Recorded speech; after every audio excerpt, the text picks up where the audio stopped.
YouTube. Today starts with a story. She doesn't look like trouble, does she? No, she's a nice animal. That's Rosie. She's a standard-bred mare, and we've had her for about 8 years. And last night she got out of the fence. It was late at night. I got her back in. We'll talk a minute how to retrieve a horse that looks like she's watching TV there with us. How to capture your horse if they get out. As you can imagine, she could be gone pretty fast. She could move pretty quick and just be out of sight, literally. So, but I fixed the fence as good as I could. I looked around, I couldn't really find where she was. I've got 5 acres fenced off back here, but I've got this little paddock, and it's pretty much just mud right now, up here for her. So she's got free reign of all 5 acres, but she spends most of her time up here. But she can go down there. So probably someplace down there, there's a spot in the fence, because I couldn't find anything up here. So I closed her off into this upper area, which is not so big. It maybe goes back 200 feet that way, 150 feet back that way. So I fixed this little area here. So I guess I've gotten lazy. I haven't had the electric on that fence, and I just electrify the top line. I haven't had it up for probably 2 years, but she's always had a healthy respect for it, stays away from it. Gradually over time, I'd notice she'd get closer to the fence. She's even closer to it than, once she gets zapped once with that little electric, she'll have her respect back, I think. I tested it, I touched it myself, and yeah, it's working now. So, got lazy. She'd even be putting her head over the top rail trying to eat grass. You can almost see a little line right around the fence where she's eating around there. So gradually she's lost her respect for the fence, so I had to re-electrify there. So there is my issue. So we're going to talk about electric fence today, amongst some other things. The first thing you want to do when you're looking at electric fence is check the ground for your equipment. That's a very common thing here. This is my hen house, but that's my unit right up there. I hung it right up there, right under the eaves, so it's out of the weather and all that. This is my ground wire right here. Comes right down, and I've got a pole drove in the ground. I think it's like 6 feet. They say 8 feet. I don't know. Maybe I went 8 feet. I got a long pole. I drove it in there.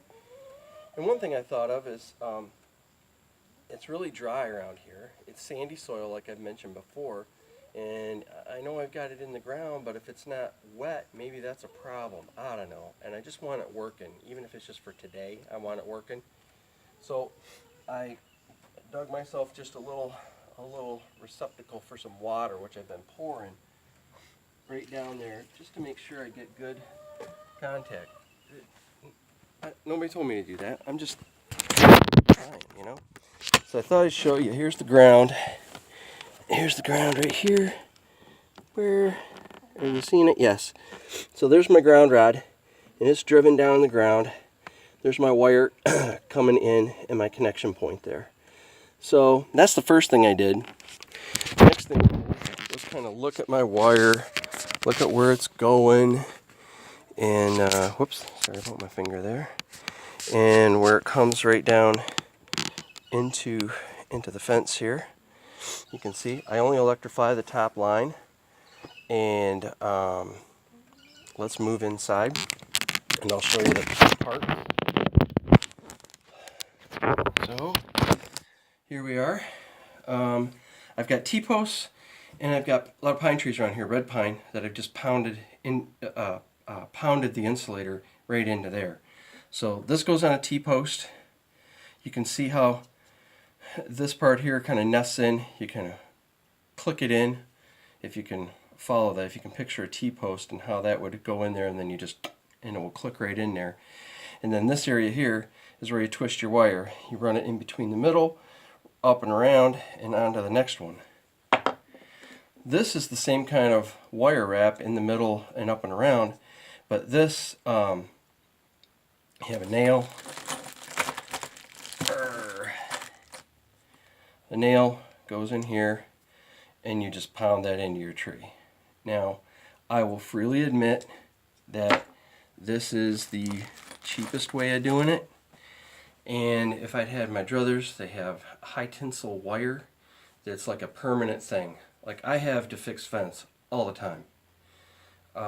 You come out in the winter, there'll be deer run through it and they'll knock part of it down.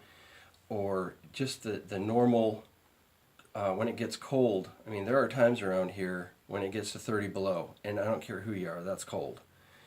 And it's not for long, thankfully, but metal will contract and expand with the heat and with the cold. And if I'm installing this stuff in the summertime, and in the cold it's going to want to contract, well, it does stuff like this. Okay, we'll play that Sesame Street thing. One of these things doesn't look like the other. Which one could it be? See how that just busted that top off there? Okay, so that's what you got to deal with.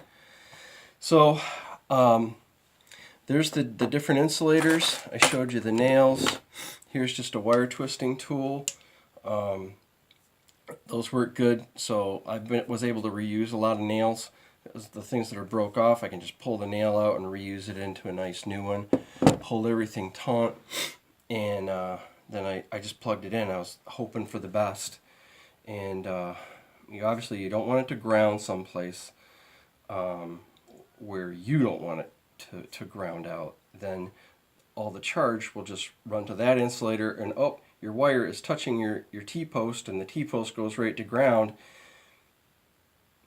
No electric shock, to keep your critters in, because it's all your electricity. Is just going right to the ground.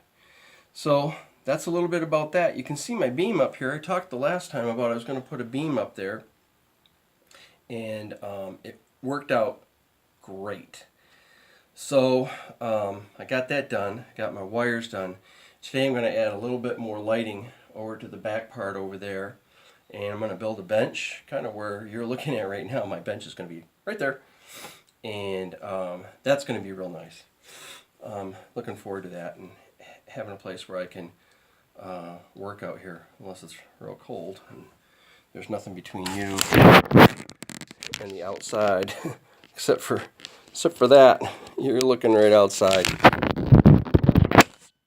That's all I've got. So if you're having problems with your electric fence, check your ground first.